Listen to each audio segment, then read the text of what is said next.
Deus abençoe muito o seu dia, Deus abençoe muito a sua vida.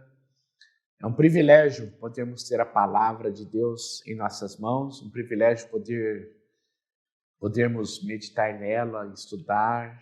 É um privilégio. Esse devocional que nós temos feito diariamente.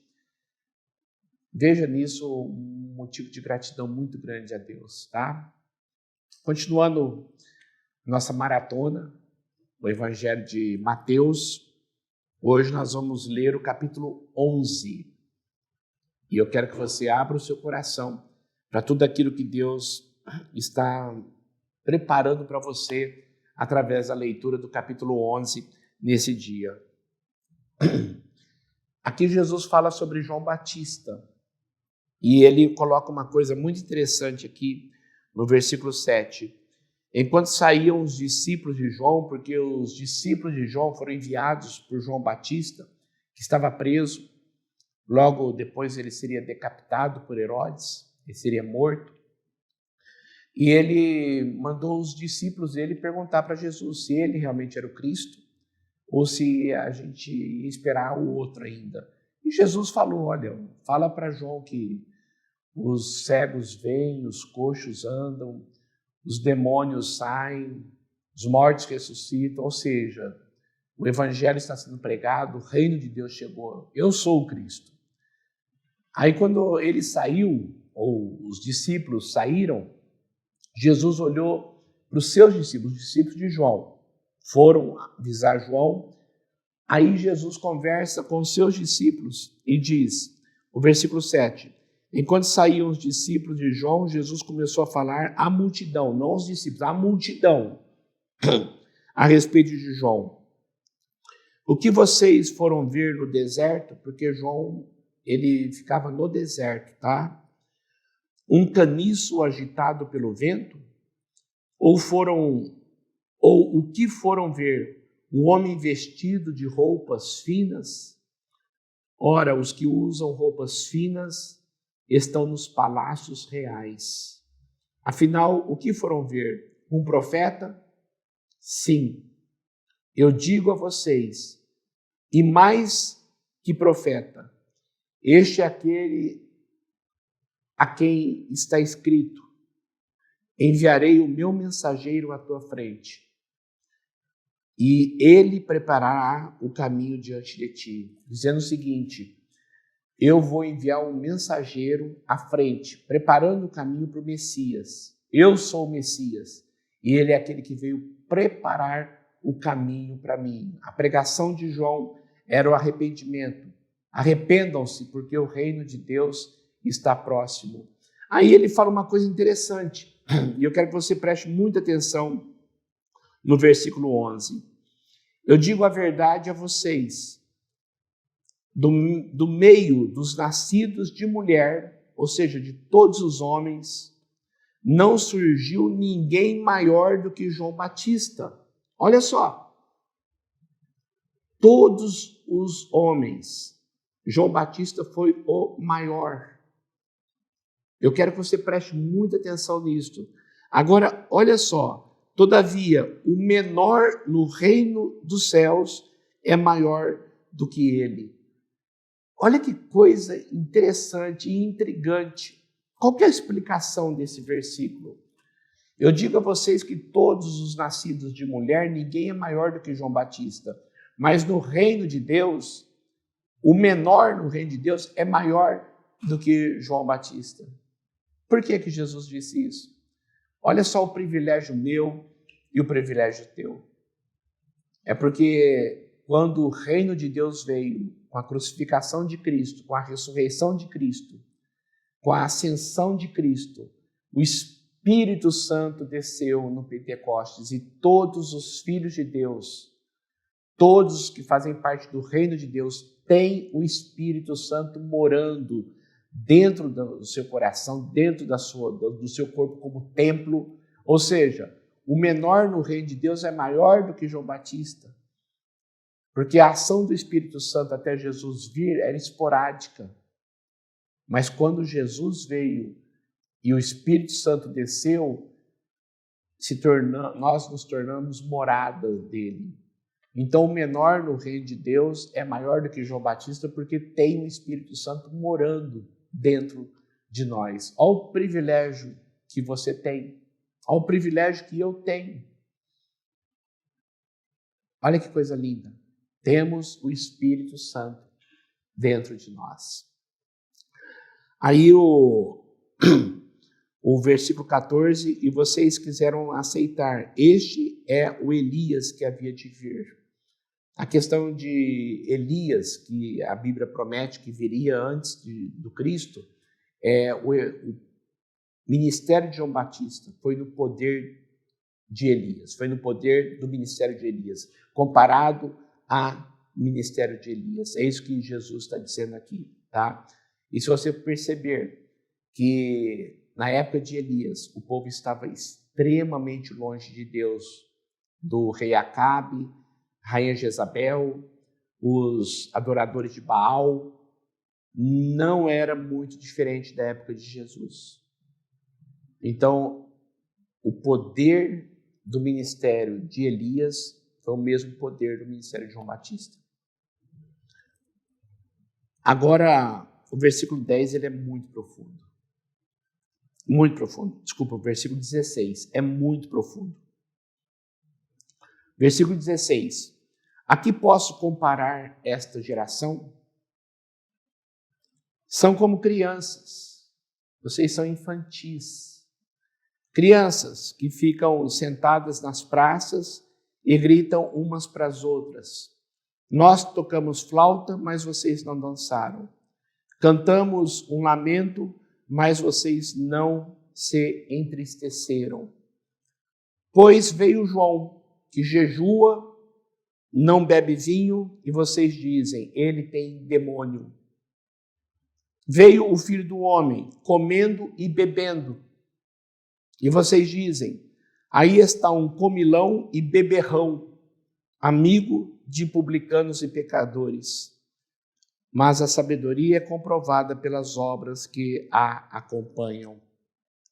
Esse texto aqui é muito profundo. Quando Jesus olha para os fariseus, quando Jesus olha para aquela geração de Israel, ele diz o seguinte, vocês têm um problema sério, o problema da síndrome da insatisfação crônica, vocês são insatisfeitos. Vocês são descontentes, nada serve, nada agrada. Eu comparo vocês com aquelas crianças. Sabe aquelas crianças que ficam na praça? Vamos brincar? Ah, vamos brincar de quê? Vamos tocar flauta e dançar? Ah, não, eu não quero. Então vamos brincar de funeral? Vamos chorar e brincar de enterro? Não, isso também não quero. Ou seja, não querem nada. Vocês são descontentes. Qualquer brincadeira que é proposta para a criança, quando ela é descontente, nada serve. Vamos brincar de pique-esconde? Não. Vamos brincar de bolinha de gude? Não. Vamos brincar? Não. Nada agrada.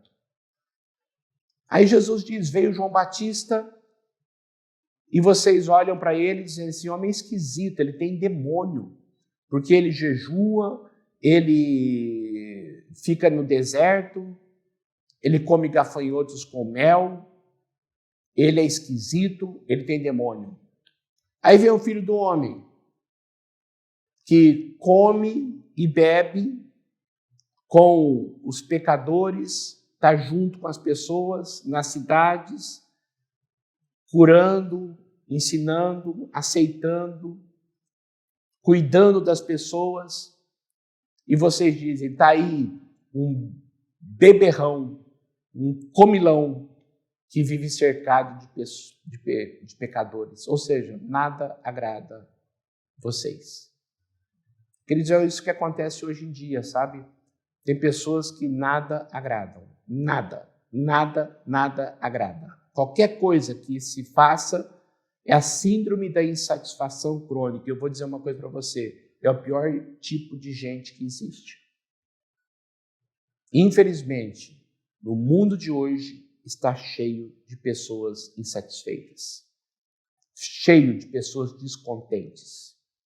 sempre centrando a atenção naquilo que falta e nunca agradecendo o que tem, mas sempre reclamando de tudo.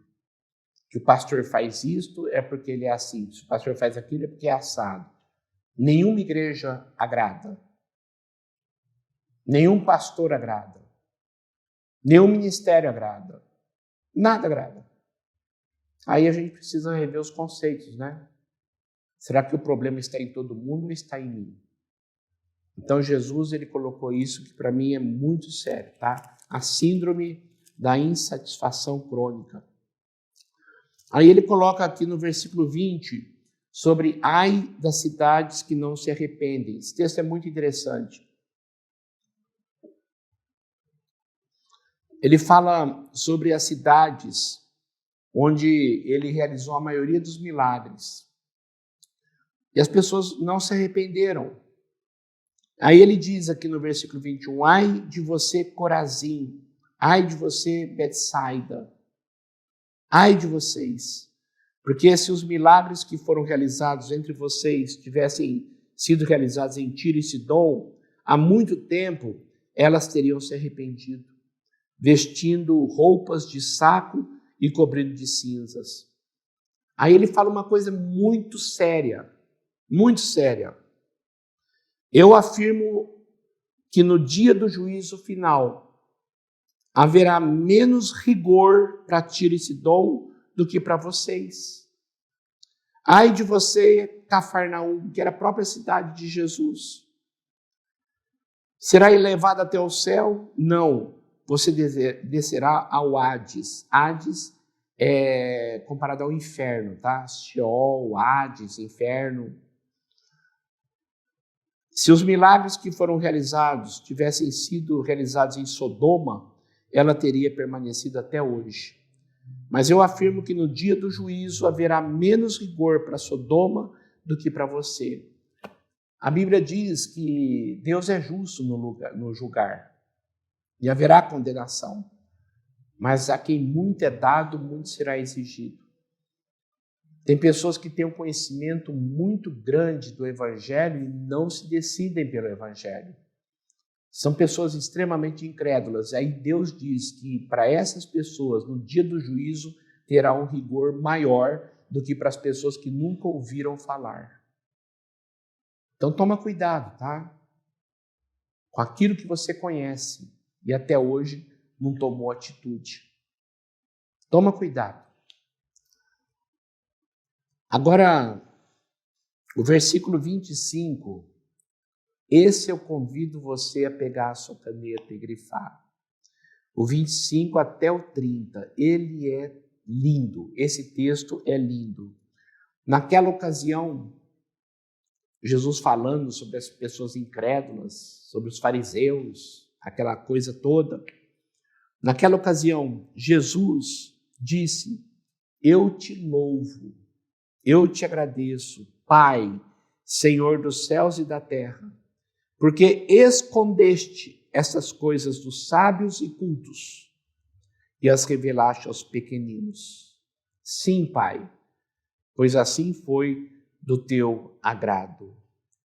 Todas as coisas me foram entregues por meu Pai. Ninguém conhece o Filho a não ser o Pai, e ninguém conhece o Pai a não ser o Filho e aqueles a quem o Filho quiser revelar. É Deus que toca no nosso coração. Se você tem um privilégio de ter contato com a Bíblia, o privilégio de fazer essas devocionais, o privilégio de poder vir à igreja, foi Deus que tocou no seu coração. É onde ele diz aqui, o Senhor ocultou essas coisas aos sábios e cultos. Tem muitas pessoas ensimesmadas, cheias de si, que condenam aquilo que é a fonte da vida, que é o Evangelho de Jesus. Nós somos os pequeninos. Nós somos os filhos de Deus, humildes, que reconhecemos nossos erros, reconhecemos nossos pecados, nos arrependemos e trouxemos toda a nossa fé e confiança na pessoa de Jesus Cristo e na obra dele. Mas tem muita gente arrogante que não teve o toque do Espírito Santo. É por isso que você às vezes olha para algumas pessoas e diz: como que essa pessoa não se interessa por nada? Não se interessa por Deus, não se interessa por Bíblia, porque não teve o toque do Espírito Santo. Seja muito grato. Seja muito grata, porque você recebeu o toque do Espírito Santo. Venham a mim, 28, todos vocês que estão cansados e sobrecarregados, e eu darei descanso a vocês. Tomem sobre vocês o meu jugo e aprendam de mim, porque eu sou manso e humilde de coração, e vocês encontrarão descanso para as suas almas. Pois o meu jugo é suave e o meu fardo é leve. Você que está cansado, sobrecarregado, ansioso, Jesus diz: venham a mim. Sabe o que é jugo? Jugo é aquele peso que é colocado no boi, na canga, para que o homem are a terra. Então tem 2 bois que são colocados ali, aquele jugo. Aí os 2 bois caminham no mesmo passo e os 2 levam o fardo. E o homem ara a terra com os 2 bois caminhando juntos. Sabe o que é? Tomem sobre vocês o meu jugo e aprendam de mim, que sou manso e humilde de coração. Ande comigo nos meus passos, porque eu vou ajudar você a carregar o seu jugo. Eu vou ajudar você a levar as suas cargas. Você que está sobrecarregado porque está tentando tudo sozinho, medo do futuro, ansiedade extrema, decepção com pessoas, culpa pelo pecado, medo da morte, medo do inferno, medo do juízo final, venham a mim. Ande comigo. Seja meu discípulo. E você vai achar descanso para a sua alma. Porque o meu jugo é suave e o meu fardo é leve. A maior e melhor escolha da sua vida é ser discípulo de Jesus Cristo. É isso que ele está dizendo aqui no texto. Abra o teu coração para isto. E quando você estiver lendo, pare nesses versículos e deixe Deus falar profundamente com você. Que Deus abençoe muito a sua vida em nome de Jesus. Vamos orar. Vamos pedir para Deus nos abençoar. Pai, eu quero agradecer muito, porque o teu jugo é suave, o teu fardo é leve. E o Senhor nos convida, todos nós que estamos sobrecarregados, estamos cansados, de levarmos, ó Deus, as nossas duras cargas. O Senhor nos convida para ir a Ti, porque o Senhor vai nos ajudar, o Senhor vai nos abençoar. Toque em nossos corações, Senhor. Tire a ansiedade da nossa alma. Tire o desespero da nossa existência. E dê-nos a cada dia, Deus, a paz que só o Senhor pode dar. Nos abençoe. Eu agradeço muito pelo teu amor. Em nome de Jesus. Amém e amém. Deus abençoe muito você, viu? Mais uma devocional e amanhã teremos outra, se Deus permitir. Até amanhã, se Deus quiser.